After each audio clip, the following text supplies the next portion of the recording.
మరోవైపు అభినవ్ మాటలు విన్న వాళ్ళంతా ఒక్కసారిగా షాక్లో ఉండిపోయారు.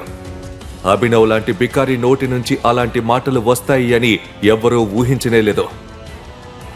ఎక్కడికి వెళ్తున్నాడు? ఆపండి. నిన్నెక్కడి నుంచి వెళ్ళమని ఎవరు చెప్పారు? నువ్వెక్కడే ఉండు, ఇంకా చూడు ఏం జరుగుతుందో. రాహుల్ తన మాట పూర్తి చేశాడో లేదో అప్పుడే రెయిన్బో రెస్టారెంట్ దగ్గరికి కొన్ని కార్లు వచ్చి ఆగాయి. రాహుల్ అభినవ్ను చంపడానికి సుఫారీని ఊళ్ళోనే భయంకరమైన గుండా ఇర్ఫాన్ చేతికి ఇచ్చాడు.